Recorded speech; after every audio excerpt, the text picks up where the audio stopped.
Bwana Yesu asifiwe sana. Nasikia furaha sana, sio kusisimka napokuona namna hii. Mungu akubariki kwa kuja nyumbani mwa Bwana. Wewe mtu wa muhimu sana kwangu. Na naona kama tuna sura 2-3 hivi mgeni, tutafahamiana nao baadaye. Kama wewe ni mgeni au labda tu mimi ndio bado sura yako naiona kama mgeni, lakini kama ni mgeni basi tutapata nafasi baadaye ya kuweza kufahamiana zaidi. Wewe ni mtu wa muhimu sana wetu. Ninatambua pia uwepo wa Pastor Brown. Mungu akubariki sana, karibu sana. Tutakupa nafasi baadaye tuweze kufahamu zaidi, lakini jisikie huru imani wa Bwana. Karibu sana. Mungu akubariki sana. Na leo hii Mungu amenipa ujumbe unaohusiana na jinsi ya kupata mafanikio kupitia mifumo wezeshi. Andika kichombe kichwa cha ujumbe wetu. Jinsi ya kupata mafanikio kupitia mifumo wezeshi. Jambo ambalo siku zote inatupasa tusisahau ni kwamba Mungu hajamuumba mwanadamu ajipambanie mwenyewe na apate mafanikio kivyake kibinafsi. Ni lazima mtu huyo ajiungamanishe kwenye mifumo ambayo imekusudiwa kumfanya huyo mwanadamu awe mwenye ustawi, aweze kushinda changamoto za maisha ya dunia na aweze kupata mafanikio kwa maana ya hatimaye kulitimiza kusudi la kuwepo kwake hapa duniani. Na hili ni jambo ambalo halikwepeki. Ni katika nyanja zote za maisha. Iwe ni kwenye siasa, ipo mifumo inaweza katofautiana kati ya nchi na nchi, lakini kwa mtu ambaye anataka kupata mafanikio kwenye siasa, lazima ajue mifumo ya kisiasa inavyo operate katika nchi husika.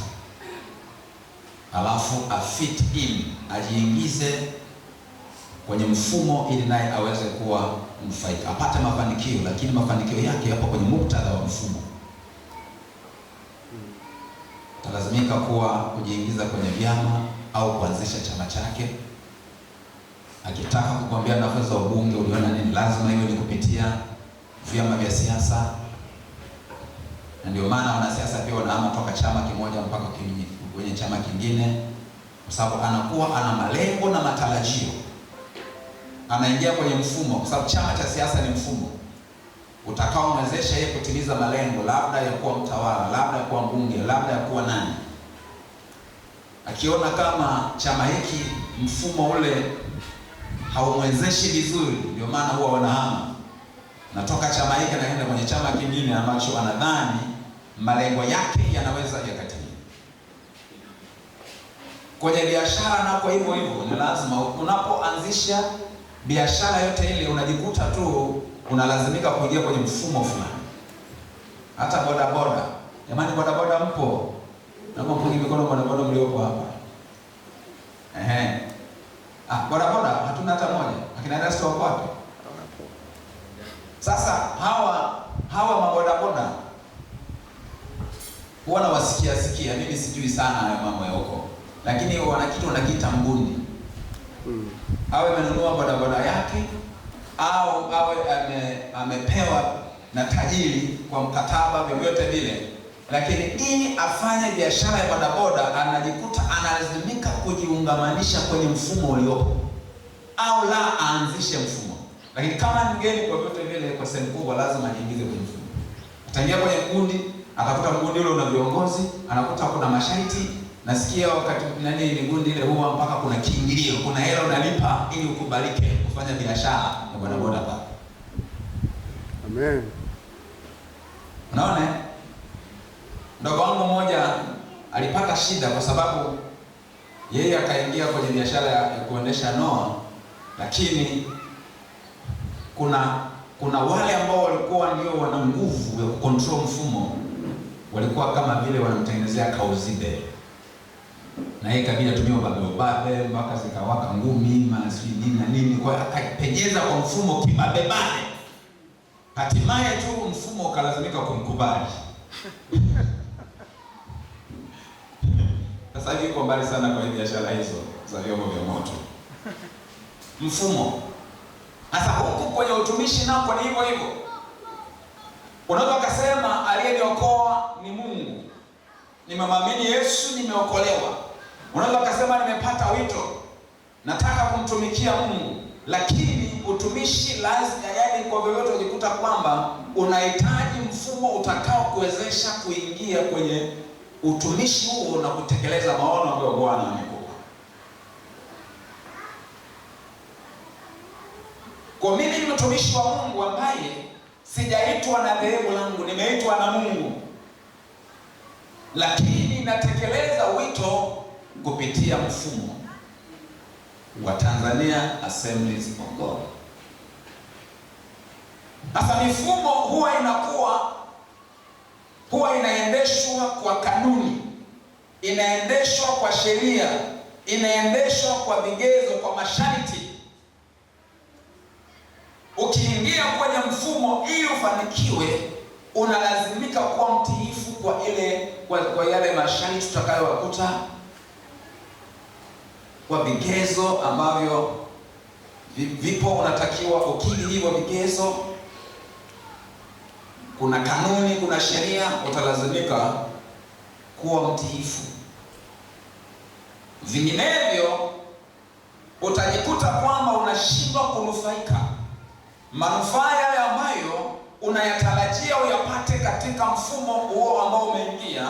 Unaweza ukayakosa kama utakosa vigezo, hautazingatia kanuni, hautafuata sheria zilizopo, hautazingatia masharti yaliyopo, utakosa manufaa, au unaweza ukajikuta unaadhibiwa.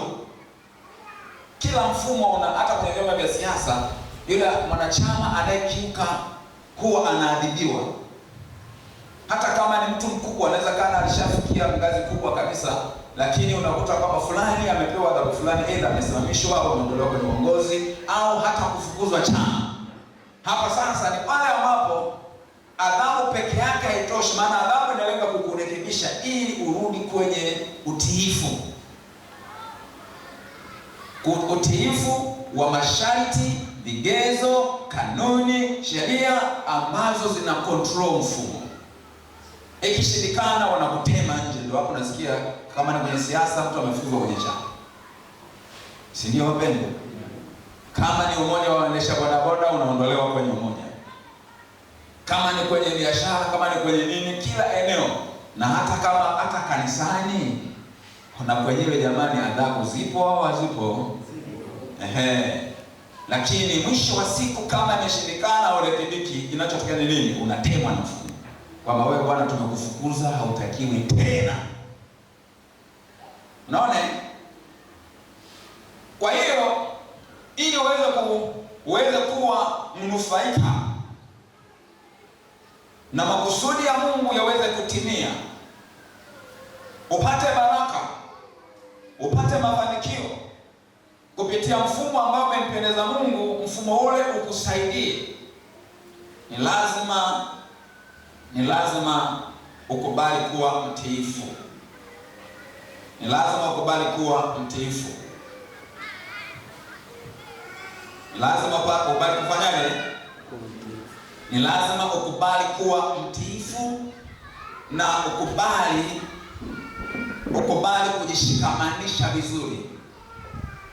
Unajishikamanisha vizuri na huo mfumo na unakubaliana, kama ni masharti, kama ni kanuni, kama ni sheria, unakubaliana. Hapo ndipo unaweza ukawa mnufaika.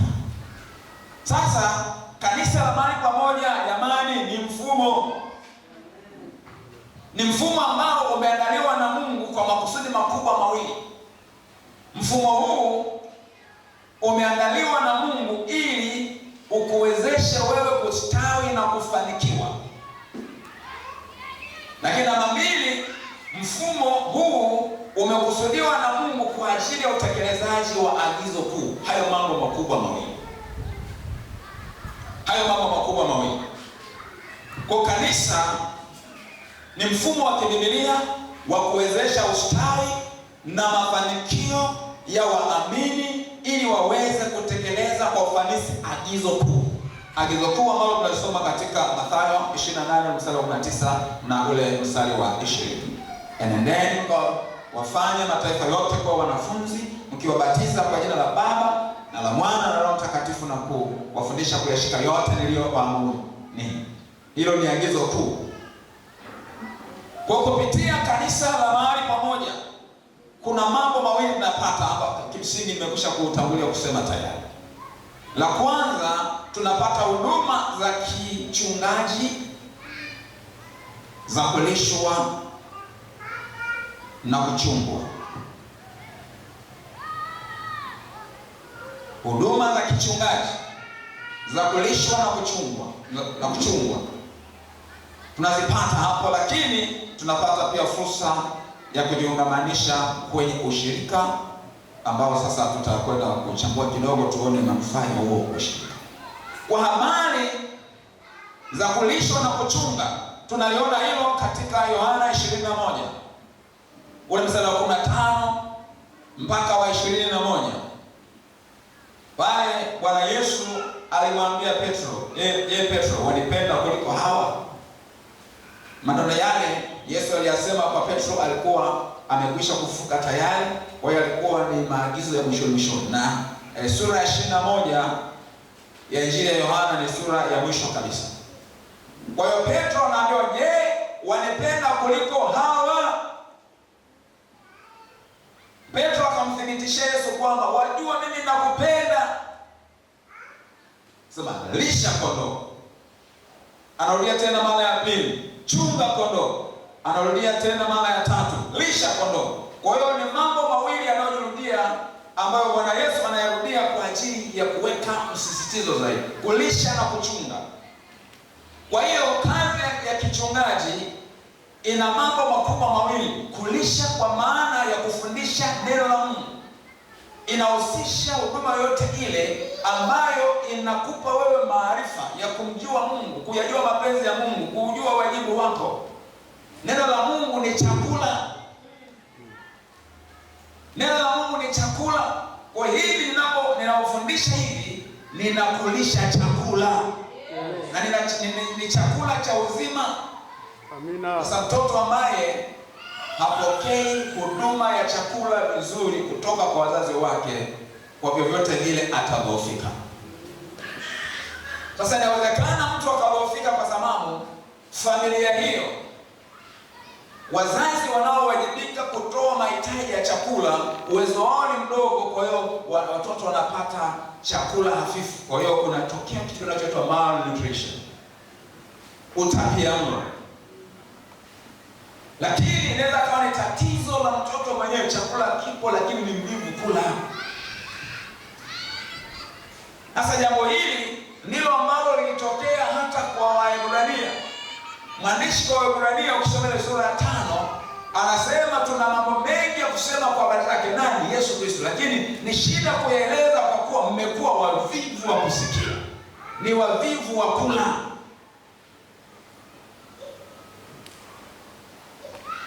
Kwa hiyo ofisi ya mchungaji, tushughulie sasa kwa hapa TOC, sijui mtatulaumu nini. Ofisi ya mchungaji inatekeleza wajibu wake kuhakikisha kwamba chakula kinakuwepo, hakikosekana. Amina. Na wengi wenu mmekuwa mkishuhudia hilo, ya kwamba hapa chakula kipo.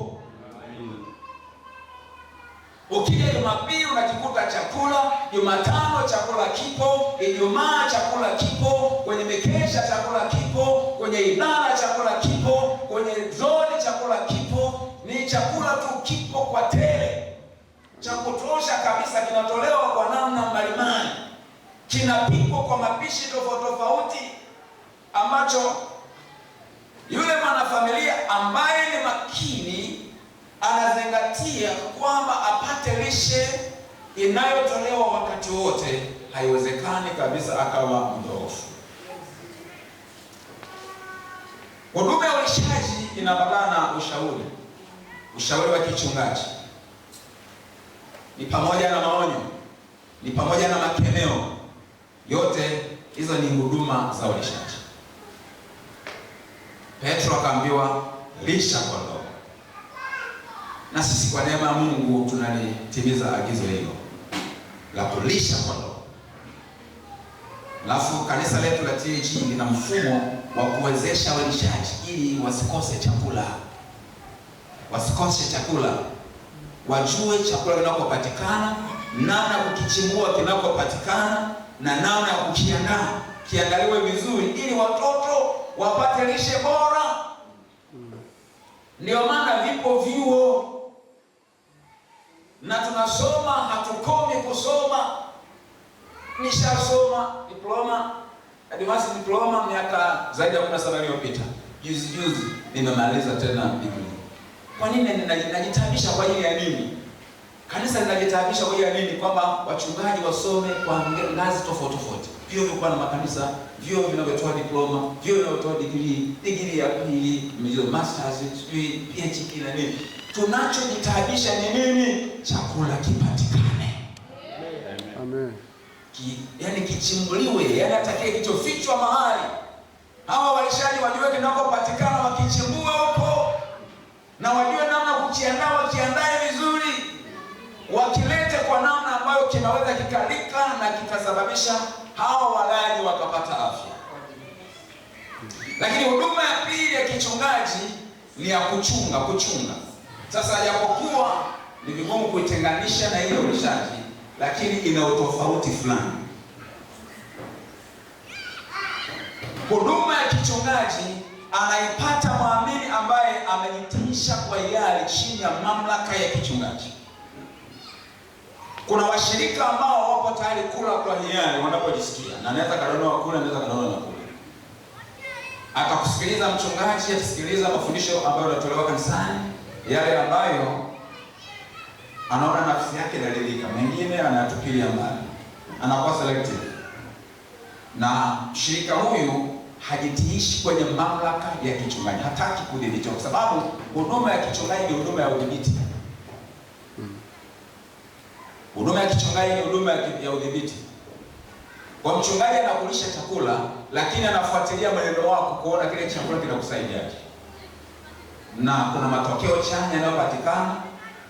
Kama naenda tofauti, anakuuliza. Neno la Mungu linasema hivi na wewe unafanya hivi. Na ni makusudi, maana wewe umejifunza. Kwa mchungaji anafuatilia maisha yako, ana uwezo wa kukemea, ana mamlaka hiyo, na ana mamlaka ya kutoa adhabu.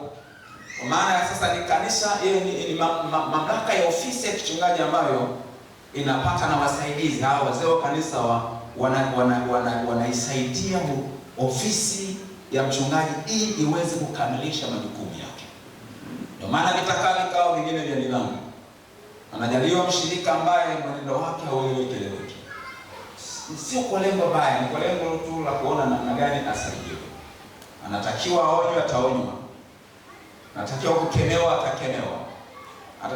Atatakiwa apewe adhabu, atapewa adhabu. Lakini inapolazimu kwamba huyu hafai tena kuwemo katika umoja wa kanisa, anaondolewa nje. Na yote hayo ni maelekezo ya Biblia. Jamani, tuko pamoja? Amen. Swali, upo tayari kukaa chini ya mamlaka ya kichungaji? Anayekaa chini ya mamlaka ya kichungaji ndio huyo ambaye yuko tayari kukemewa, yuko tayari kuadhibiwa. Kuna mtu akiadhibiwa tu kwamba Bwana, kwa maneno huu tunakutenga kwa muda fulani, analalamika, mimi wananielewa, sina nini, kwanza makanisa yako mengi. Huyo anachomoka anaenda mbali kwingine. Anaweza kusema uongo, mimi kule hivi na vile, anapokelewa. Na hizo mambo tangaza wazi ndio kabisa. Unakuta mtu anaharibu hapa, lakini hakubali mamlaka ya kumsaidia ili apone.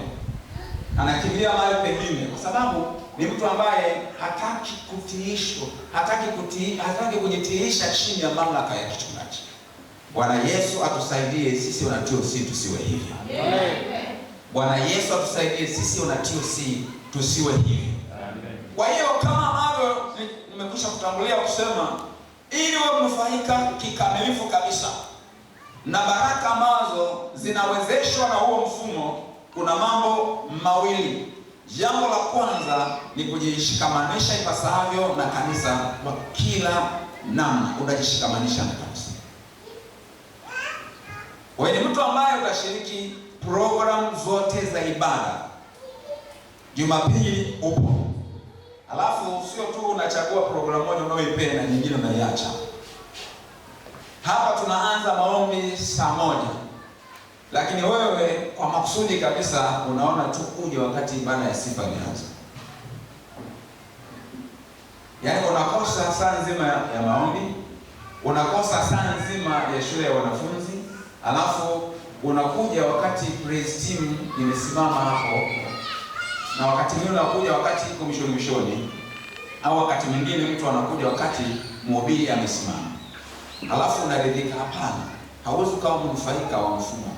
Baraka ambazo zimekusudiwa na Mungu kwamba uzipate kupitia mfumo utazikosa ukiwa na mchezo huo. Jamani, tuko pamoja? Kwa hiyo kama ni ibada, nishikamanishe vizuri. Ibada za kanisa, ibada za zoni, ibada za vikundi vya KCAs na hivyo CMF, kote huko uwe mshiriki mzuri. Kama unahusika na CMF, jishikamanishe vizuri na CMF. Unahusika na WWK, jishikamanishe vizuri na WWK. Unahusika kwenye CAs, jishikamanishe vizuri na vijana wenzako kwenye CAs. Na kwenye zoni nako uwe mwaminifu, uwe ni mshiriki mwaminifu wa shughuli au programu zote za zoni. Hii ni mifumo ambayo imeandaliwa ikuwezeshe wewe kustawi, kufanikiwa na hatimaye kuweza kuwa na hali ya ushindi. Makusudi ya Mungu yaweza kutimia katika maisha. Bwana Yesu atusaidie sana. Lakini la pili ni kukubaliana na mafundisho. Unakubaliana mafundisho na tamaduni za kanisa hilo ambalo umechagua kuwa mshirika. Hakuna anayekulazimisha kuwa mshirika wa kanisa fulani. Unaweza ukashawishiwa, unaweza ukakaribishwa kwa upendo kabisa, na kimsingi tunataka kwa tunaweza tukajitahidi kukuvuta ili wewe uchague wewe mshirika pamoja na sisi. Lakini mwisho wa siku bado uamuzi ni wa kwako. Unapohiari kwamba wewe utakuwa mshirika wa kanisa la mahali pamoja, unatakiwa uwe ni mwenye kukubaliana na mafundisho, uwe ni mwenye kukubaliana na mapokeo. Na kwa sababu mapokeo maana yake ni zile tamaduni, zile mila na desturi za kanisa husika. Unatakiwa uamini kile wanachoamini wenzako. Maana umoja unajengwa katika kuwa na imani moja. Lakini huyo anaamini kivyake na wewe anaamini kivyake, hakuwezi kukawa na umoja na ushirika katika mazingira namna hii. Kwa hiyo unatakiwa kuamini kama wanavyoamini wenzako. Lakini hata kama ikitokea kuna eneo ambalo bado wewe una mtazamo tofauti. Kwa mfano, swala la utoaji wa zaka ni jambo ambalo lina debate kubwa sana. Jana kwenye mitandao utakutana na watu ambao wengine watakufundisha kukusisitiza, wengine watakwambia kusema kwamba usipotoa zaka hata mbinguni hauendi. Wewe ni mwenye dhambi kama mwenye dhambi wengine. Mimi nakwambia kwamba hilo dhambi ni agizo la Torati. Kwa hiyo Wayahudi walioishi chini ya Torati ndio ambao lilikuwa linawahusu. Sisi wengine wanakwambia unaweza kutoa kwa hiari, yaani ukijisikia kutoa unatoa, usipojisikia kutoa hautoi na hauna dhambi. Kwa sababu kwenye Agano Jipya tunatoa kwa hiari. Lakini je, sisi wa TAG tunaamini vipi? Sisi wa TAG tunaamini vipi? Sisi tunaamini ya kwamba utoaji wa zaka ni utoaji ambao tunatakiwa kuutoa sisi wa Agano Jipya pia. Amina. Tutatoa sadaka, tutatoa changizo, tutatoa malimbuko, tutatoa na matoleo mengine mbalimbali, lakini na zaka, kabla ya hayo mengine unatoa zaka kwanza. tunaamini kwamba hiyo ni ya Bwana mwenyewe.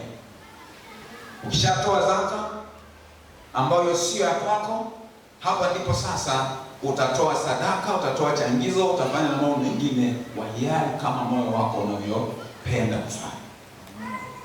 Hivyo ndivyo tunavyoamini. Sasa kama wewe una mtazamo tofauti na ukaushikilia mtazamo wako ambao unakinzana na mtazamo wa jumla wa kanisa ambalo umechagua kuwa mshirika, unatengeneza mgogoro ambao utasababisha ushindwe kuwa mnufaika mzuri wa mbaraka ambao Mungu anauachilia katika ule umoja uliopo, katika ule mfumo uliopo. Yametoka pamoja. Kumbuka kwamba kanisa, hapo ndipo ambapo zinapatikana huduma za kichungaji, huduma za kikuhani. Utaingia mgogoro na ofisi ya mchungaji, huduma za kikuhani katika kanisa ambalo unahudumu, utaingia mgogoro ambao unakufanya wewe sasa hauwezi ukashikamana vizuri na wengine, kwa sababu kuna kitu ambacho kinaleta msuguano. Wakati tunaamini hivyo, naamini vingine. Alafu ubaya wa haya mambo, hautaridhika kubaki peke yako. Shetani atakuwinda, aanze kukutumia kama chombo. Utaanza kupandikiza mtazamo wako kwa wengine pia. Utaanza kutengeneza watu wenye kugomea kutoa zaka. Na haya mambo yalishatokea hata hapa kwetu. Na kuna watu tulazimika kuwaondoa kwamba wewe bwana, sasa haufai kuwa mshirika. Tafuta mahali ambapo wao wanaamini kama unavyoamini wewe, lakini sisi tunaamini hivi. Tulishawahi kufanya hivi. Sasa lengo ni nini? Ni kutunza nini? Ule umoja, ili mfumo ule uendelee kutenda kazi vizuri, alafu washirika waweze kuendelea kunufaika. Na wanaponufaika, wanastawi, wanaimarika, hatimaye hawa ndio wenye uwezo sasa wa kutekeleza agizo kuu, kwa maana ya kufikia ulimwengu. Bwana Yesu atusaidie sana. Kwa jambo hilo ni la muhimu sana. Jambo hilo ni la muhimu sana. Sasa tuangalie kanisa la kwanza kama kielelezo. Nataka tusome Matendo ya Mitume sura ya 2 mstari wa 41 mpaka 47, na tutasoma Matendo ya Mitume sura ya 4 32 mpaka 35. Tuone maisha ya hao wenzetu wa kanisa la kwanza ilikuwa ya namna gani. Matendo ya Mitume ni kuanzia 41, sio 42. Matendo ya Mitume sura ya 2 41 mpaka 47 na sura ya 4 32 mpaka 35. Biblia inasema hivi: nao waliolipokea neno lake wakabatizwa, na siku ile wakaongezeka watu wapata 3,000. Wakawa wakidumu katika fundisho la mitume na katika ushirika na katika kumega mkate na katika kusali. Kila mtu akaingiwa na hofu. Ajabu nyingi na ishara zikafanywa na mitume, na wote walioamini walikuwa mahali pamoja na kuwa na vitu vyote shirika, wakiuza mali zao na vitu vyao walivyokuwa navyo, na kuwagawia watu wote kama kila mtu alivyokuwa na haja. Na siku zote kwa moyo mmoja walidumu ndani ya hekalu, wakimega mkate nyumba kwa nyumba, na kushiriki chakula chao kwa furaha na kwa moyo mweupe, wakimsifu Mungu na kuwapendeza watu wote. Bwana akalizidisha kanisa kila siku kwa wale waliokuwa wakiokolewa. Sura ya 4 kuanzia mstari wa 32 anasema hivi: na jamii ya watu walioamini walikuwa na moyo mmoja na roho moja, wala hapana mmoja aliyesema ya kuwa kitu chochote alichonacho ni mali yake mwenyewe, bali walikuwa na vitu vyote shirika. Na mitume wakatoa ushuhuda wa kufufuka kwake Yesu kwa nguvu nyingi, na neema nyingi ikawa juu yao wote. Wala hapakuwa na mtu mmoja miongoni mwao mwenye mahitaji, kwa sababu watu wote waliokuwa na viwanja au nyumba waliviuza, wakaileta thamani ya vitu vile vilivyouzwa, wakaiweka miguuni pa mitume, kila mtu akagawiwa kwa kadiri ya alivyohitaji. Kwa hiyo hii ni kanisa la kwanza ambalo liongozwa na mitume, na hapo tunajifunza mambo mengi mazuri sana. Na hawa, hili kanisa la kwanza linafaa kuwa mfano bora wa ajili ya kanisa hata leo, isipokuwa kasoro moja tu. Kasoro hiyo ni kwamba hao watu walinogewa na ule ushirika wa pale kanisa lile kuongezeka tu hapo na mahali pamoja, lakini walisahau kwamba agizo kuu la Bwana Yesu lenyewe linaanzia Yerusalemu, natoka Yerusalemu na Uyahudi, kutoka Uyahudi Samaria na hata mwisho wa nchi. Wao wakabaki tu Yerusalemu. Tatizo ni hilo tu. Kwa hiyo lengo ni kwamba ushirika usababishe kanisa liwe na nguvu, washirika wawe na nguvu, ili ya kwamba tutekeleze maeneo mengine sasa ya agizo kuu. Maana kwamba tutoke hapo Yerusalemu, kwa maana hapo sasa tunapokuwepo na tuweze kupeleka injili maeneo mengine. Bwana Yesu atusaidie sana. Sasa ushirika huu tunaona vile ambavyo ulikuwa ni ushirika wa kiroho, ulikuwa ni ushirika wa kijamii, ulikuwa ni ushirika wa kiuchumi. Kwa maana kwamba ni ushirika wa mambo ya rohoni na mambo ya kawaida ya maisha. Hilo ndio kanisa la kwanza. Na mimi nimekuwa nikitamani sana kwamba Mungu atusaidie ili ya kwamba sisi maisha yetu au ushirika wetu uweze kuwa kama ambavyo kanisa la kwanza lilikuwa nao. Kiroho ndio hizo sasa ibada, ndio hayo maombi ya pamoja. Lakini pia hata utumishi. Mnahubiri, mnafanya lile na lile kwa maana ya ule utumishi wa kazi ya injili na kadhalika. Lakini kwa maisha ya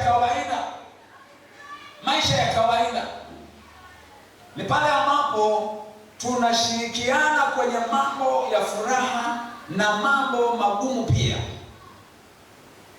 Mungu ametupa neema, huwa tunajitahidi. Sina hakika kama tumeshafikia viwango kabisa ambavyo vinatakiwa. Sina hakika. Ila tunajaribu. Tunajitahidi.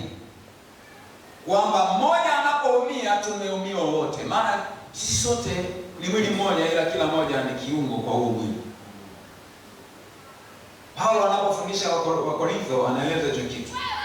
Na kwamba kiungo kimoja kikiumia, vingine huwa vinaumia pamoja na hicho kiungo. Kimoja kikitukuzwa, vingine vyote vinafanyaje? Vinatukuzwa. Kwa maisha ya watu wa Mungu katika mfumo ambao Mungu amewaandaa wa kanisa la mahali pamoja, ni maisha fulani ambayo mtu haishi kivyake tu peke yake.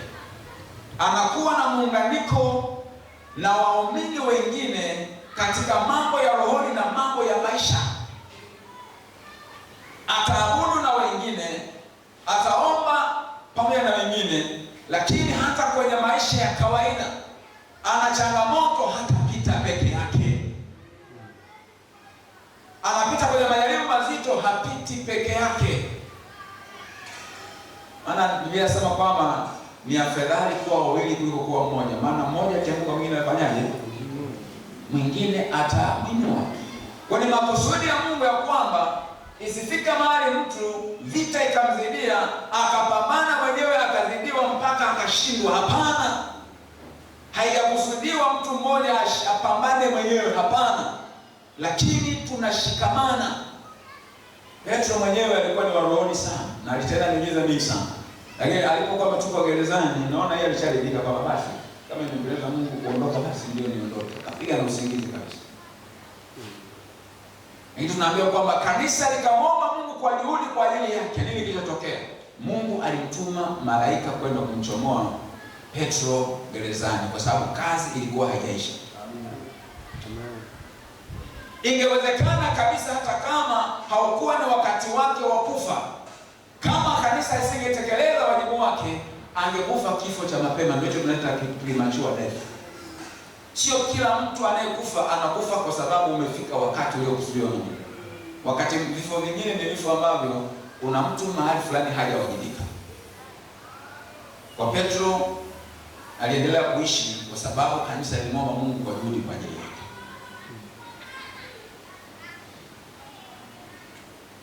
Mmoja anaposhambuliwa na adui, yani inatakiwa ifike mahali ambapo mpaka majeshi ya pepo wabaya katika ulimwengu wa roho yaweze kuwasoma vile ambavyo ninyi mnashirikiana. Kwa ukimgusa mmoja, nataka ni yani wajue kwa ukimgusa mmoja utakavyoshambuliwa. Utakavyoshambuliwa. Makafika mahali ni kama naogopwa. Yaani ni kama mtoto ambaye akiguswa tu vile ambavyo majeshi yanakuja kumsapoti na vile ambavyo unapata madhara makubwa kwa sababu mmegusa mtoto wa mtu ambaye ana watetezi. Yaani ifike mahali tujulikane hivyo kwamba ukimgusa mwana TOC mmoja umegusa TOC nzima. Amina.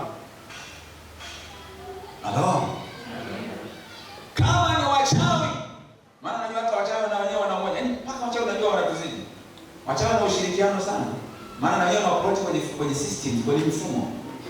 Maana hii mifumo, kuna mifumo ambayo ina operate katika ulimwengu wa kawaida, lakini ina connections na ulimwengu wa roho. Sasa miongoni mwa watu ambao wanajua ushirikiano ni wachawi. Hakuna mchawi anayefanya kazi ya kuloga peke yake. Mtu akishakuwa mchawi tu ameshajiconnect kwenye mfumo uliopo tayari. Kuna wakubwa wao na nini na yeye hivyo, kuna namna ambavyo anaweza kupata cheo, akapewa kazi na nini hivyo. Sasa nisiende huko maana sifundishe mambo ya uchawi. Unaona? Sasa wanatuzidi wachawi jamani. Ukimgusa mchawi mmoja umegusa na wenzake.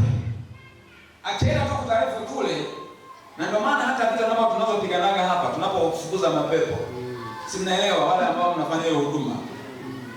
Unashangaa ulikuwa na dili na pepo moja au mawili mangapi?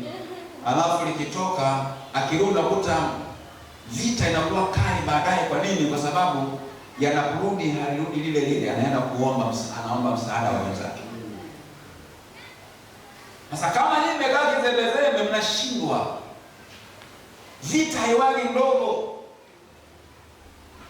Sasa kama hao ambao wamejiungamanisha kwenye mifumo ya giza wanaelewa system zinazofanya kazi kule ili wapate ushindi, mambo yao yafanyike, lazima wajishikamanishe kwenye umoja mzito. Na nakwambia wachawi kaanza kukusakama. Yaani wewe umetoka Mbeya, mimi baba yangu alikimbia nyumbani, alikimbia wachawi. Akaenda mpaka Tanga. Akagundua mpaka Tanga nako wanamfuata. Kwa sababu kwenye rada zao wanakuona. Alafu kama ambavyo zamani ama makanisani kwa mtu anapotoka kanisa hili unaposafiri unaandikiwa barua. Unaenda popote unaenda kuonyesha barua. Maana yake mchungaji huyu anakutambulisha kwa mchungaji na kanisa kule kwingine unakoenda. Sasa nikagundua kwamba hata kwa wachawi na wenyewe wanaitwa hicho kitu. Kama wewe ni mteja wao, wanakushughulikia na wanahakikisha kwamba kama ni kufanikiwa ufanikiwi, kama ni biashara hazitaenda, iwe ni kulima au afya yao lazima iwe imebaki. Yaani ndivyo ambavyo wamekwisha kunuizia tayari. Ukiwachoropoka kwa kwepa hapa, taarifa wanapasiana taarifa. Anakuja huko. Anatakiwa ile unaona shangaa kwa huku. Yaani unakuta umeshafika tu mtaani hapo. Tayari wachawi wa mtaa huo wanakusakana. Yaani maana wote wanafanya kazi kwa bosi mmoja. Kwa hiyo wale kama umewakimbia, unakutana nao wengine huku. Taarifa zako zinahamishwa, ni kama faili linahamishwa kutoka kule linaletwa kwenye mkuu wa anga wa huku. Jamani, tunaposhughulika na watu wanaoteswa na nguvu za giza, ndio tunayaonaga hayo mambo. Hivi kumbe.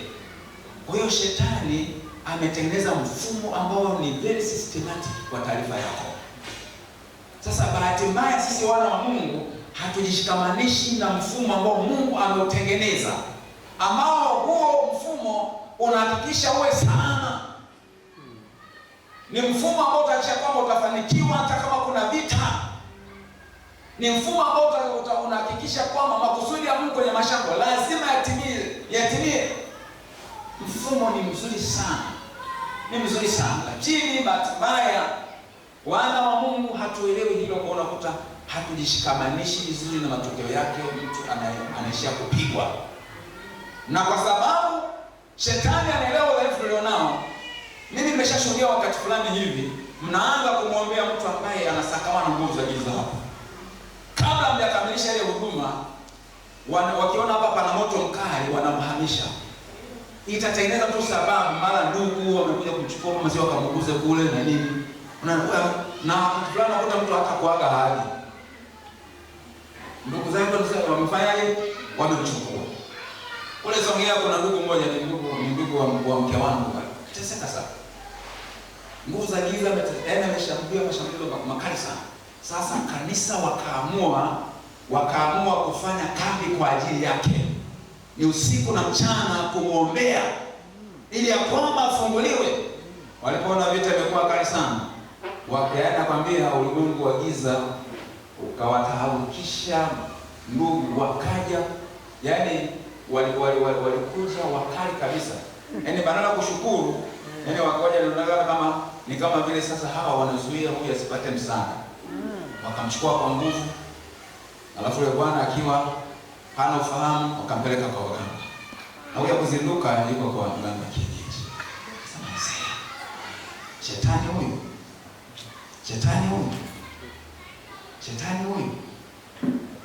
Kwa hiyo mbinu wanazitumia mbinu na wanaangalia weakness tulizo nazo. Mungu atusaidie ndugu zangu wapendwa. Amen. Mungu ametutengenezea hii mifumo iwe wezeshi. Unatakiwa usiwe mtu ambaye unajitenga tu. Unapata matatizo unapambana mwenyewe. Mambo yanakusoma unapambana mwenyewe. Au wakati mwingine unaanza kutafuta msaada, unasema kwa watumishi wa Mungu, lakini si mtumishi wa Mungu ambaye anakuchunga kwenye kanisa, kwa sababu huduma ya kichungaji inakamilishwa na muktadha wake. Ni huduma ya kichungaji kwenye mfumo wa kanisa la mahali pamoja. Huduma ya kichungaji ambayo imejitenga inafanya bila connection ya kanisa mahali pamoja haiwezi kuwa na ufanisi.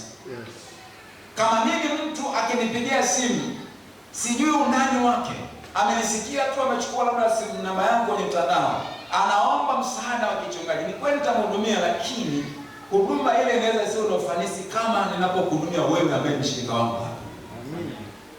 Kwa wachungaji wale ambao tunafahamu umuhimu wa kanisa la pamoja, kama mtu atanitafuta na ni wangali, lazima nimuulize mazingira yake. Nijue anaabudu wapi, na kama anaabudu mahali ambapo hapawezi kumsaidia, basi tutamshauri ahamie mahali ambapo anaweza kupata huduma. Kisa yani tunaomba washauri watu hata aondoke mahali ambapo hakumsaidii. Hatuna lengo la kugombanisha mtu na labda sijui na nini na ushirika ambao labda yupo. Kwa kama anaabudu mahali ambapo unaona hapa hawezi kumsaidia, tutamshauri aende mahali ambapo ni kanisa ambalo ni mfumo ambao una misingi ya kibiblia, ili apate huduma ya kichungaji akiwa kwenye kanisa ambalo linazingatia misingi ya kibiblia. Ni mfumo, Mungu atauachilia msaada wake kupitia mfumo huo. Huduma ya kichungaji itakuwa na ufanisi katika mfumo ambao ni kanisa la mahali pamoja. This is very important. Yes. Utapata matatizo, utaombewa. Natakiwa si kuombeana, ndivyo maandiko yanavyosema. Lakini hata kwa mambo ya uchumi, sisi watu wa Mungu tunapigwa vita sana ya uchumi. Shetani hataki tufanikiwe kwenye eneo la uchumi kwa sababu tumekataa kumsujudia yeye. Lakini siri ambayo itatufanya sisi tupate mpenyo licha ya vita hizo ambazo tunapigwa na shetani hataki tufanikiwe, ni pale tutakapokuwa tumejishikamanisha. Amen. Tumejishikamanisha, tunaombeana. Wakati wengine wanaenda kwa waganga kienyeji, wanajiconnect na madhabahu za kipepo, madhabahu za kichawi, ili wapate nguvu ya kufanikisha katika mambo yao uchumi. Sisi tunajiconnect na madhabahu ya kanisa la mahali pamoja. Kuna huduma za kikuhani na kuna huduma za washirika wenzetu. Kwa pamoja tutafikiza uvumba kwa maana ya maombi na huduma zile za kichungaji. Tutamwomba Mungu, lakini tutajifunza kanuni ambazo Mungu mwenyewe ameziachilia, ambazo tukizizingatia hizo, baraka zake zitaachiliwa kwetu, uwezesho wake utaachiliwa kwetu. Amen. Kwa hiyo lazima tufanikiwe. Amina. Bwana Yesu atusaidie sana. Amen. Tukielewa haya ndugu zangu na tukiyaishi, tutafanikiwa sana. Kama ambavyo kanisa la mahali pamoja tunaambiwa watu hawa walikuwa ni watu wenye huo ushirika. Kuna mambo mengi yameainishwa pale, hatuwezi kuchambua moja baada ya nyingine, lakini ni watu ambao walikuwa wanakaa katika fundisho la mitume, katika ushirika, katika kumega mkate na katika kusali. Ndivyo tunavyoambiwa kwenye ule mstari wa 42. Lakini tunaona vile ambavyo hawa watu katika hiyo hali ya kushikamana, matokeo yake naambiwa kwamba Bwana akalizidisha kanisa kila siku kwa wale waliokuwa wakifanyaje, wachaokolewa.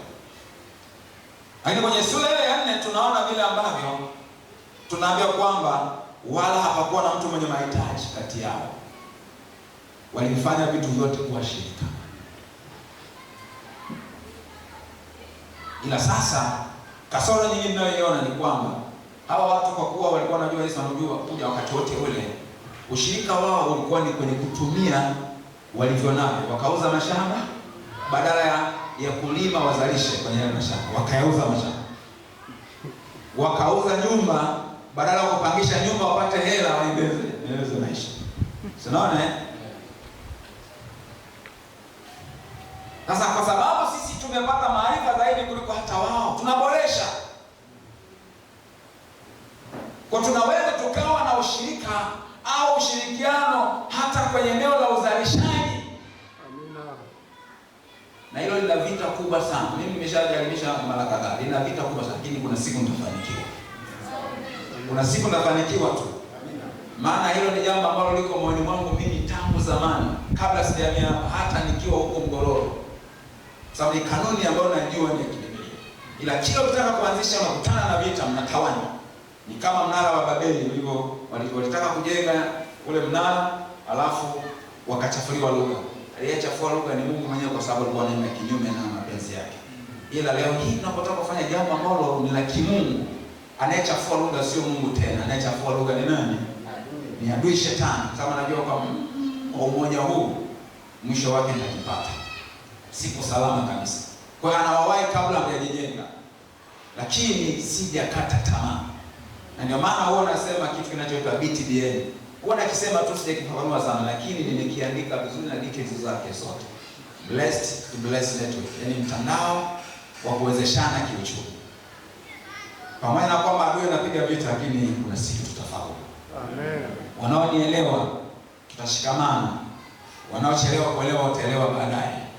Ila ambaye atakata kabisa kuelewa, basi tutaachana naye, lakini mwenye kuelewa watapatikana na tutafika mbali sana. Amen. Tutafika mbali sana. Amen. Yaani fike mahali ambapo mtu hawezi kufeli kwenye biashara kwa sababu hapambani mwenyewe.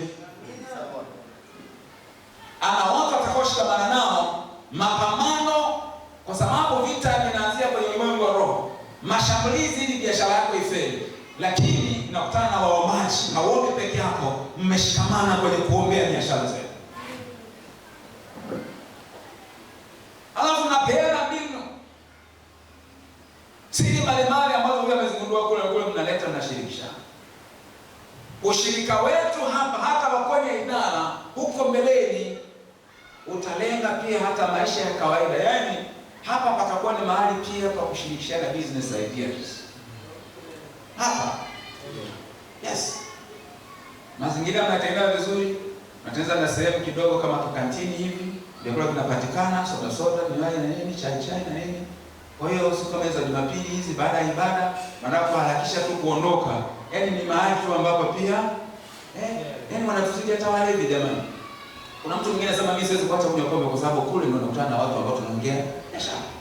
Wanapenda mpaka na madini ya biashara huko kwenye vilabu ya pombe. Mnayajua au mnajui?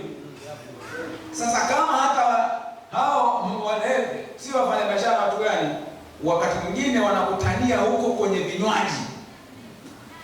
Wanaongea na madini ya biashara. Kwa nini sisi hapa tusikutane tukamwabudu Mungu na baada ya hapo tukabadilishana pia mawazo na kutiana moyo hata kwa ajili ya maisha ya kawaida. Natamani sana zifike nyakati za namna hiyo. Mimi nishaonja ushirika wa kusaidiana nikiwa kijana. tulikuwa tunachukua hatua ya kufunga kwa sababu tu kuna mwenzetu, kuna jambo limempata.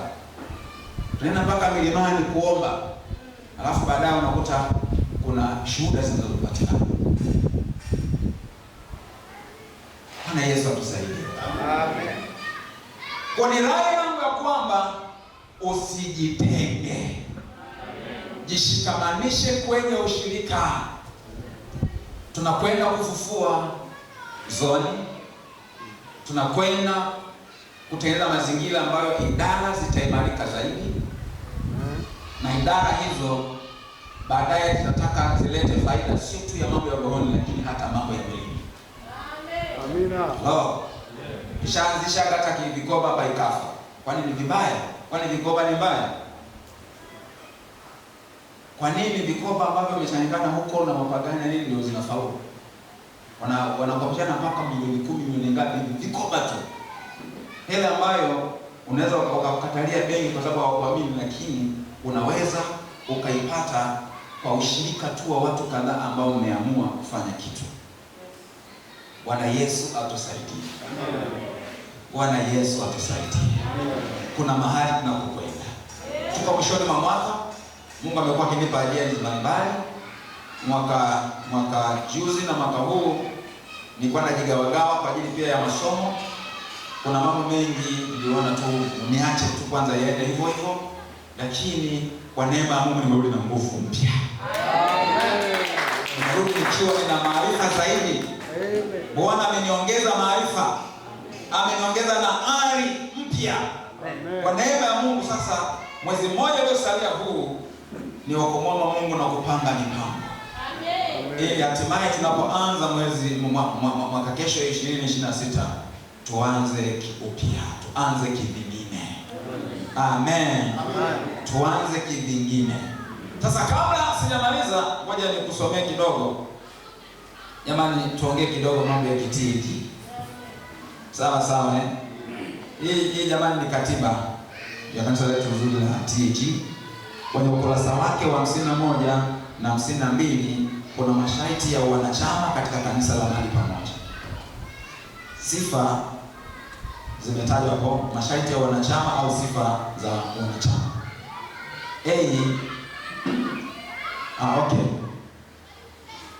Okay, hayo masharti ni sifa kwa ajili ya wanachama katika kanisa la mahali pamoja. Ndio nitasoma sasa hizi sifa, ziko namba 1 mpaka namba 8. Haraka. Namba 1, mwanachama awe ameokoka na mfuasi halisi wa Kristo. Hiyo ni sifa ya kibiblia kabisa. Namba 2, atakuwa mwenye kuishi maisha matakatifu. Na ndio maana ukianza kujichanganya unaingia mgogoro na sisi. Tunashindwa kukuelewa, ila hatukushambulii, ila tutakusaidia. Kama ndugu yetu vipi? Hatuna lengo la kukushambulia au kukudhuru, ila tutakuwa tayari kukusaidia. Lakini kama kwa makusudi wewe umeamua kutokuishi maisha matakatifu, baadaye tutashindwana. Kwa maumivu tutasema ndugu, basi utupishe. Lakini sifa ya 3, atakuwa ni mtoaji mwaminifu wa zaka na sadaka.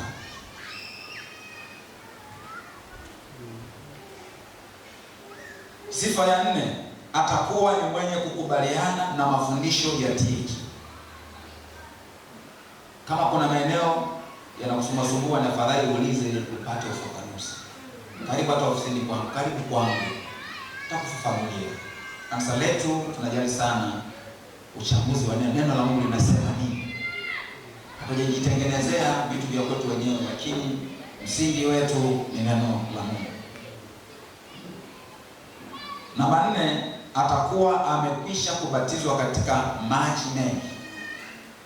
Kama hujabatizwa na wewe hauna, maana kuna ambaye hajabatizwa kwa sababu mchungaji hajapanga utaratibu wa kubatiza, yeye yuko tayari kubatizwa, huna hatia. Lakini kama haubatizwi kwa sababu hautaki kubatizwa, hilo ni jambo jingine. Inawezekana wala hujaelewa fursa ya kujifunza hiyo. Utaendelea kuwepo, utaendelea kujifunza, utaka kuuliza, utarejea kwa neno la Mungu linasemaje, hatimaye uelewe ufanye uamuzi. Lakini utakuwa umekamilisha hiyo sifa ikiwa pia utafikia hatua hiyo ya kubatizwa katika maji mengi. Namba 6, awe amejazwa na Roho Mtakatifu au anatafuta kujazwa Roho Mtakatifu. Namba 7, atakuwa ni mwenye kuhudhuria kwa uaminifu ibada za kanisa. Kuhudhuria kwa uaminifu ibada za kanisa. Kama kuna ibada ambazo unashindwa kuhudhuria, iwe kuna sababu inakupelekea kushindwa, sio tu unaamua kutokuhudhuria. Kuna watu hapa ambao wanatia moyo sana.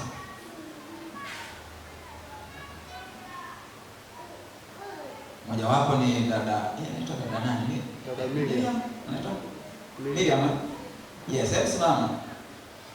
Mungu akubariki sana. Jamani, huyu basi unaweza kukaa. Huyu dada ni mwalimu wa shule. Hizi shule za English media za primary. Nadhani kwanza nursery mpaka primary. Mtaalamu aliyebobea kabisa kwenye kufundisha huko. Huyu dada ni mwaminifu sana wa ibada za katikati. Huwa hakosi kirahisi. Siku nyingine anakuja ibada karibia inaisha. Nawaza, kwa nini amekuja? Ni kwa sababu akili yake najua leo Jumatano ni siku ya ibada. Kwa hiyo anapotoka kazini, akili yake iko wapi? Kanisani. Kwa anapambana, ikitokea bahati mbaya amechelewa, basi yeye anaamini tu kwamba hata kama amebakia muda mfupi basi aamlie tu hiyo siku na yeye amekanyaga nyumba ya Bwana kwa sababu siku ya ibada. Yaani huwa anaguswa sana moyo. Huwa anaguswa sana. Na mimi namuona barikiwa sana. Mungu akubariki sana. Endelea hivyo hivyo. Si huyu jamani nimemtolea tu sio peke yake. Wapo na wengine ambao kweli wanajitahidi sana ibada za katikati kutokosa. Na mtu ukiwezwa kwenye ibada za katikati ukaanza kuushawisha au ukazifuta kabisa, shetani akishamalizana na wewe kwenye ibada za katikati anaanza kukushambulia kwenye ibada za Jumapili. Siku nyingine mtu vipi huyu ati? Naona sijui ilikuwa nimechoka. Ndio nilikuwa bize sana wiki nzima, kwa nilikuta nimechoka, kwa hiyo nilikuwa ninapumzika.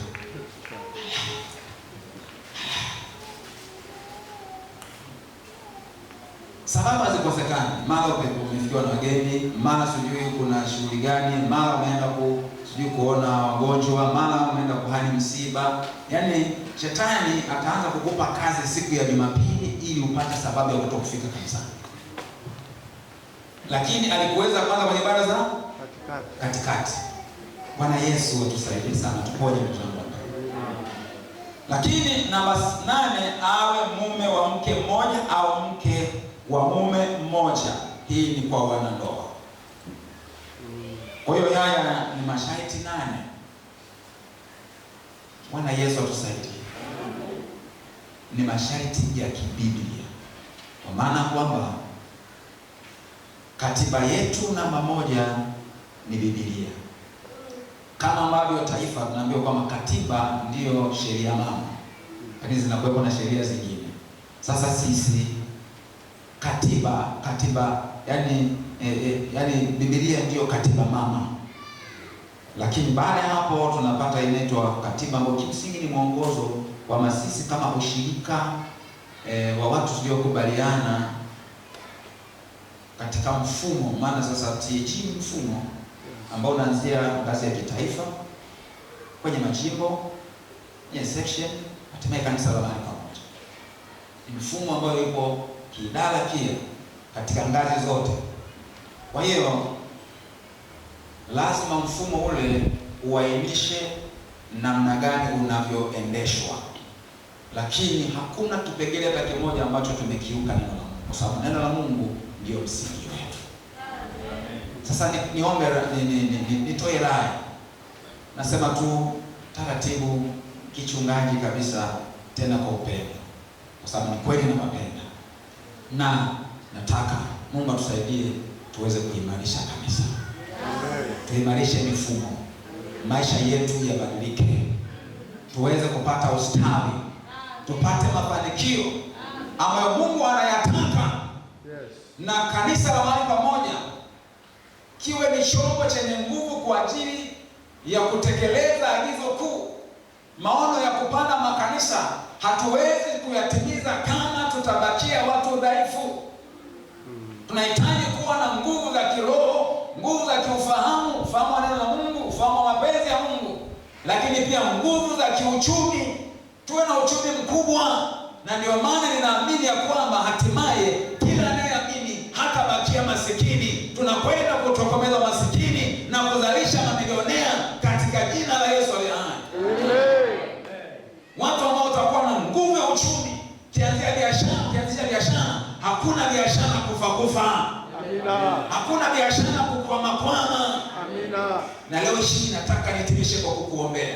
Kama kuna roho ya mkwamo ambayo inasababisha mambo hayaendi, huo ni wajibu wangu mimi mchungaji kukuombea maombi maalum ya kichungaji. Utaomba wewe mwenyewe, utashirikisha na Mungu atakuombea, lakini maombi yangu naelewa pia yana nafasi gani. Naelewa na mimi nafasi yangu kukuombea ili ya kwamba Mungu aweze kutoka kwenye mkwamo. Kama upo kwenye mkwamo wote ule, inaweza kuwa ni mkwamo kwenye biashara, inaweza kuwa ni mkulima ambaye sasa umekwama, mambo hayaendi, ni mfugaji ambaye mambo hayaendi, umekwama, ni mfanyakazi mahali pa kazi, mambo hayaendi, umeanzisha kampuni, unakutana na changamoto nzito, hatimaye una hali ya kukata tamaa, unaona vitu haviendi, kampuni inataka kufa. Ninakutia moyo ya kwamba ukiwa mwaminifu kwenye mfumo umejishikamanisha na mimi mtumishi wa Bwana, kwa nafasi yangu ninakuombea mafanikio. Ninakuombea mafanikio, ushinde changamoto zote, hatimaye uweze kutoboa, uweze kupata mpenyo. Na mpenyo ni mpenyo ni lazima. Mpenyo nasema ni lazima. Ukishikamanisha vizuri na Mungu, ukishikamanisha vizuri na kanisa, mpenyo ni lazima. Mpenyo ni lazima. Mpenyo ni lazima. Kama watu wanaenda kwa waganga wa kienyeji ili wafanikishe mambo yao, wewe umekimbilia kimbilio sahihi. Umemkimbilia Mungu na umejishikamanisha sasa, umejiungamanisha kwenye mfumo ambao umetengenezwa ili ustawi. Kustawi ni lazima. Kufanikiwa ni lazima. Kushinda ni lazima. Nasema tena, kushinda ni lazima.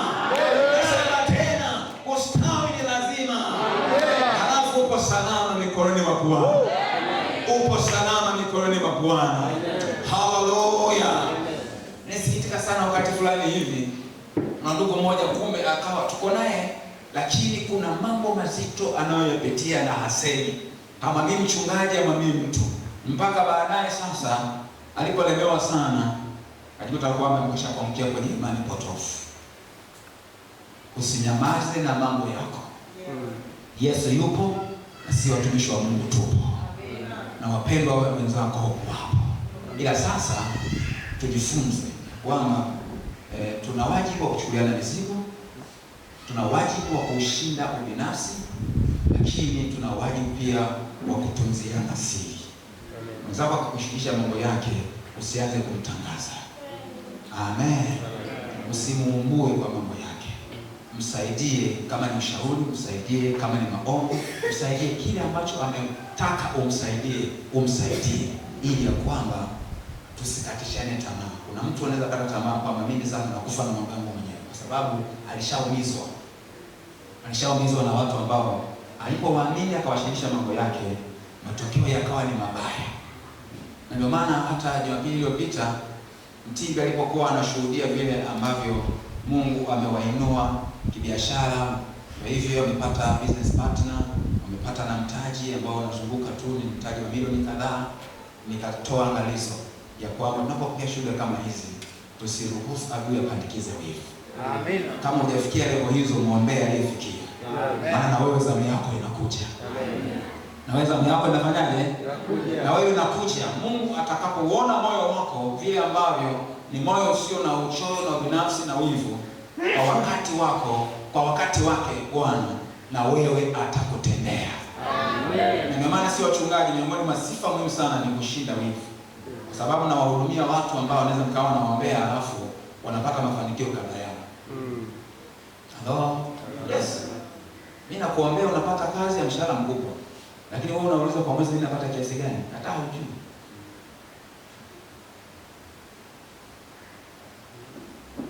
Tunawaambia watu wanapata kazi ambao 10% ya pato lake ndio pato langu mimi, lakini nimemwombea alikuwa hana kazi. Hello? lakini mimi nafurahi. Ni sawa na baba ambaye hamwonei mtoto wake kwamba mtoto wake umenizidi elimu. Mimi sijawahi kuwa hata mjumbe wa nyumba kumi, wewe umekuwa rais, umekuwa mbunge, umekuwa waziri. Mzazi anakasirika kwamba wewe kwa nini? Yaani mzazi anakompiti na mtoto? Anawezesha. Anawezesha. Lakini kuna namna ambayo unajua uhusiano ukae vizuri. Unaelewa kwamba mzazi lazima anufaike na mafanikio ya mtoto wake. Ndio maana mwalimu anasema kwamba mwanafunzi namshirikishe mkufunzi wake mema yote. Usiwe mchoyo, ukifanikiwa usiwe mchoyo. Amen. Nakwambia na hili kibibilia hivyo tu. Kumbuka Mungu aliwatumia nani ukafikia hapo ulipofikia. Unapoinuliwa kuna mambo makubwa mawili ambayo unatarajiwa utende kwa kanisa. Kwanza uhusiano wako na mchungaji, lakini kanisa kwa ujumla. Maana yake wewe sasa unafanya kuwa mfadhili wa maono. Amina. Maana mahitaji ya mchungaji ni makubwa, ni maisha yake, lakini ni kusaidia kuwezesha maono aliyoyabeba. Ukibeba maono na hakuna kukusupport, inaleta frustration. Unakuwa ni mzigo unaokulemea, unapoteza. Ukipata mtu akasema, mchungaji una maono gani? Mimi ninakusupport, akafanya vitu vikaenda, hiyo ni baraka kubwa sana. Ni baraka kubwa sana. Ni baraka kubwa sana. Kwa hiyo unapofanikiwa ujue kwamba wewe unafanywa kuwa ni mfadhili wa maono ya kanisa kusonga mbele. Mungu atusaidie sana. Mungu alibariki neno lake. Simama kwa miguu yako. Nataka tu niombe maombi mafupi. Wiki hii tutaendelea na maombi ambayo tumeanza Jumatatu, tutaendelea mpaka Jumapili ijayo. Na sisi wachungaji tumejipanga. Hata ndani ya wiki hii tulikuwa na maombi yetu binafsi ya ziada wachungaji. Na katika maombi hayo tulikuwa tunawaombea ninyi kwa maana na kumtaja mmoja baada ya mwingine. Na tutaendelea. Tuna mpango wa kufanya mpaka na kambi kabisa tunapofikia pale mwisho. Timu ya wachungaji tufanye kabisa kambi. Tutajaribu kupitia tena. Je, kila mmoja tumemwombea kikamilifu? Kila mmoja nataka tumtaje. Tumuombee kwa kadiri ya ufahamu wetu. Lakini kama unalohitaji maalum ambalo nataka kutundulisha, pia mlango upo. Vinginevyo tutakuombea kwa kulingana tu na ufahamu tulionao katika maeneo mbalimbali ya rohoni na maisha ya kawaida. Kwa wale ambao tunafahamu wanapita kwenye changamoto mbalimbali, tunazitaja zile changamoto, tunawaombea. Tunatekeleza wajibu wetu. Sasa na wewe shikamana, shiriki maombi. Unatuvunja moyo kama tunajitaabisha kwa ajili yako. Hatuli tukuombea wewe, lakini wewe hauna habari kabisa nayo maombi. Wewe unaendelea tu na mambo yako. Kesho na kesho kutwa mambo yakikuzidi ndio unarudi, mchungaji niombee. Ndio wakati wenyewe huu. Tunapokuombea na wewe jiombee. Ombea na wenzako, ombea taifa. Amina. Kwa tunaombea mambo mbalimbali, na tunaposhikamana katika maombi hivi, unaposhiriki kikamilifu, unasababisha ustawi wa kanisa kwa ujumla, lakini ndani yake wewe unakuwa mnufaika. Na wewe mambo yako Mungu atayafanya kuwa mepesi, kwa sababu umekuwa mwaminifu katika mfumo husika. Nyosha mikono yote miwili juu. Nifuatishe maneno haya. Sema, Mungu Baba. Mungu Baba. Ninakushukuru kwa ujumbe huu. Ninakushukuru kwa ujumbe huu ambao umenijia. Nisaidie Bwana kuanzia leo. Nishikamane katika mfumo wa kanisa la mahali pamoja. Niwe mwaminifu kushiriki ibada zote. Nijalie niwe mwaminifu kushiriki maombi. Nijalie niwe mwaminifu kutoa sadaka. Nijalie kuwa mwaminifu kutoa sadaka. Nijalie kuwa mwaminifu kutoa zaka. Nijalie niwe mwaminifu kutoa changizo. Nijalie kuwa mwaminifu kutoa changizo. Nijalie kuwa mwaminifu katika utumishi. Nijalie kuwa mwaminifu katika utumishi. Nitende ulio wajibu wangu ambao umenikusudia. Nitende ulio wajibu wangu ambao umekusudia. Nitumie karama na vipawa ulivyonikirimia kwa ajili ya kustawisha mwili wa Kristo. Nitumie karama na vipawa ulivyonikirimia kwa ajili ya Ee Bwana unisaidie. Ee Bwana nisaidie. Niwe wa baraka. Niwe wa baraka. Ee Bwana nisaidie. Ee Bwana nisaidie. Niwe wa baraka. Niwe wa baraka. Kwa kanisa lako. Kwa kanisa lako. Na kwa ulimwengu pia. Na kwa ulimwengu pia. Nakushukuru Baba kwa sababu ya wema wako na neema yako. Asante Baba kwa ajili ya watoto wako hawa ambao Bwana imekupendeza ya kwamba niweze kutekeleza wajibu wa kuchunga na kulisha kama ambavyo ulimwagiza Petro kwamba alisha kondoo, achunge kondoo. Ndivyo umeniagiza naye nimefanya kazi hiyo, e Bwana, tangu mwaka 1997 kwa uaminifu na bidii kubwa, nikishirikiana na mke wangu. Bwana, kwa neema yako tumefanya hivyo tangu 2008 mpaka leo hii hapo tumeona. Tumepita katika mambo mazito mengi, tumepita katika changamoto nyingi, lakini tumeuona mkono wako ukitusaidia kwa namna mbalimbali. Na asante Bwana kwa kuwa umetupa watu wazuri hawa. Tunajisikia vizuri ya Bwana na tunajivunia.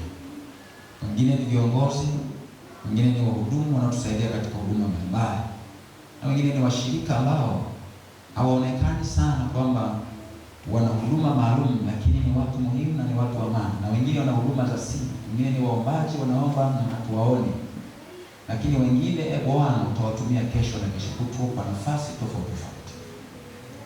Angalia Bwana, ni maombi yangu kama ambavyo nimekuwa nikikusihi ya kwamba tuimarishe kama mfumo wa kanisa la mahali pamoja wenye nguvu kubwa, ili kwamba katika ustawi tunaokwenda kuwa nao wa viwango vikubwa na vya ajabu sana, katika mafanikio makubwa ambayo Bwana anakwenda kutufanikisha, hatimaye tuweze Bwana kuwa na nguvu ya kutekeleza maono makubwa uliotupa ya kupanda makanisa, ya kuzalisha watumishi, ya kuhudumia kizazi kipya na mengine mengi ambayo Bwana anakusudia kwamba tunafanya. Kesho yetu ya Bwana ni kesho ambayo inatia moyo sana. Kwa neema yako tumefikia hatua fulani na yajayo yanafurahisha. Watoto wako hawa Bwana na waweka mikononi mwako. Yeyote ambaye anapitia kwenye changamoto yote ya mkwamo, labda inaweza kawa wengine yupo kwenye pito la kiafya, naomba Bwana neema yako ya uponyaji iwe juu yake katika jina la Yesu aliye hai. Upate kumponya Bwana, afunguke awe mzima katika jina la Yesu aliye hai. Katika jina la Yesu aliye hai ninakataa magonjwa, nakataa roho ya magonjwa ambayo inamtesa yule, inamtesa kwa jina la Yesu imwache. Kwa jina la Yesu imwache. Kwa jina la Yesu imwache. Roho ya magonjwa ina nia ya kufanya asiwe mfanisi, lakini ili kwamba awe mfanisi, Bwana achilia neema ya uponyaji, awe mzima, awe huru, ili ya kwamba aweze kukutumikia vyema na aweze kuwa ni mwenye manufaa katika mfumo wa kanisa la mahali pamoja na mfumo kwa ujumla wa utumishi. Asante Bwana kwa sababu unakwenda kumsaidia huyu ambaye anapita kwenye changamoto za kiuchumi. Ni mfanyabiashara, ni mfanyakazi, ni mfugaji, ni mkulima, anashughulisha na chochote kile, lakini Bwana anapita kwenye hali fulani ya mkwamo na ugumu fulani. Mungu ulio wa ajabu, ninaomba achilia neema ya yeye kufunguliwa na aweze kusonga mbele, asibaki katika hali ya mkwamo. Ninaukataa mkwamo kwa jina la Yesu aliye hai. Ninaukataa mkwamo kwa jina la Yesu aliye hai. Ninaukataa mkwamo kwa jina la Yesu aliye hai. asiwepo mwana TLC yoyote aliyenaswa kwenye mkwamo, aliye katika mkwamo, kwa jina la Yesu aliye hai. Bwana umnasue, Bwana umnasue, Bwana umondoe kwenye mkwamo, Bwana umondoe kwenye mkwamo, kama ambavyo uliugeuza uteka wa Ayubu, ndivyo ambavyo Bwana naomba ugeuze uteka, Bwana, wa mtoto wako huyu, katika jina la Yesu aliye hai. Amepita kwenye mapito kwa muda mrefu, leo hii Bwana umtokee katika jina la Yesu aliye hai. Bwana umtokee katika jina la Yesu aliye hai. Bwana umtokee kwa jina la Yesu aliye hai. Umtokee katika biashara yake, umtokee kwa ajili ya uchumi wake, umtokee kwa ajili ya afya yake, umtokee kwa ajili ya ndoa yake, umtokee kwa ajili ya familia yake, umtokee kwa ajili ya masomo yake, umtokee kwa ajili ya kampuni yake, umtokee Bwana katika maeneo yoyote yale ambayo Bwana ana hali ya mkwamo, anahitaji msaada wako. Bwana, ingilia kati upate kumsaidia katika jina la Yesu, na nasambaratisha kila namna ya upinzani wa shetani katika jina la Yesu. Manuizo yote ya adui shetani, manuizo yoyote yaliyofanywa katika madhabahu za kichawi, madhabahu za kipepo, na kila kilichotamkwa kinyume na mapenzi yako kwa ajili ya mtoto wako huyu, nabatilisha kwa jina la Yesu aliye hai. Kwa mamlaka niliyopewa, mamlaka kikuhani, ninabatilisha kila tamko baya lililotamkwa kwa ajili ya mtoto wako huyu ambaye Bwana wewe umemwokoa na umemweka katika kanisa lako ili Bwana, na umenipa kazi ya kuwa mchungaji, niwe mlishaji na mchungaji kwake. Na sasa Bwana, ninamwombea katika jina la Yesu aliye hai, nikibatilisha kila tamko baya, nikibatilisha kila tamko baya, nabatilisha matamko ya mauti, nabatilisha matamko ya kiafya, nabatilisha matamko mabaya dhidi ya uchumi, nabatilisha matamko mabaya dhidi ya ndoa na familia, nabatilisha matamko mabaya, matamko mabaya yote nayabatilisha kwa jina la Yesu, nabatilisha kwa jina la Yesu, nabatilisha kwa jina la Yesu. Na sasa Bwana, ninatamka matamko mema kama kuhani wa Bwana katika jina la Yesu. Natamka afya njema kwa kila ambaye Bwana anakupenda na amejitoa. Natamka afya njema kwa jina la Yesu.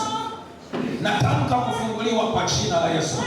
Natamka kuwekwa huru kwa jina la Yesu. Ni saa yako ya kufunguliwa na kuwekwa huru katika jina la Yesu. Anakia kufunguliwa kwa biashara yako kuanzia leo. Bwana anakwenda kukushangaza, maana Bwana yuko pamoja nawe kwa ajili ya kukutetea. Bwana yuko pamoja na wewe kwa ajili ya kukupigania. Bwana yuko pamoja na wewe, mteteaji wako mwenye kukubariki, ambaye akitamka neno hakuna anayeweza kulibatilisha, maana yeye ni msemaji wa mwisho. Imoshitaraosikaita mashimoraposikaito. Nyosha sana mikono yako juu, tamka haya maneno, sema: Mungu Baba, ninakuamini kwa ajili ya mafanikio, kwa ajili ya uchumi wangu, kwa ajili ya uchumi wangu, kwa ajili ya uchumi wangu, kwa ajili ya vitega uchumi vyangu, kwa ajili ya biashara zangu, kwa ajili ya kazi yangu. Ninakuamini kwa upya, ninakuamini kwa upya, ninakuamini kwa upya, ninakuamini kwa upya, maana fedha na dhahabu ni mali yako Bwana. Ninakuamini wewe mwenye mali. Kuanzia leo ninafanikiwa, kuanzia leo ninafanikiwa, kuanzia leo ninafanikiwa, kuanzia leo hakuna ambacho kitanizuia kufanikiwa, maana wewe Bwana umeamuru baraka, maana wewe Bwana umeamuru baraka, umeamuru mafanikio, umeamuru mafanikio katika jina la Yesu aliye hai. Utoke sasa ukafanikiwe kwa jina la Yesu. Ukafanikiwe katika biashara yako, ukafanikiwe katika kazi yako ya ajira, ukafanikiwe katika masomo yako, ukafanikiwe katika mitego uchumi yako. Kama unafuga ukafanikiwe katika ufugaji wako. Kama unalima bustani ukafanikiwe katika bustani yako. Kama unafanya shughuli yoyote ile, labda hata ni ya ufundi, ukafanikiwe katika kazi hiyo, katika jina la Mungu Baba, Mungu Mwana na Roho Mtakatifu.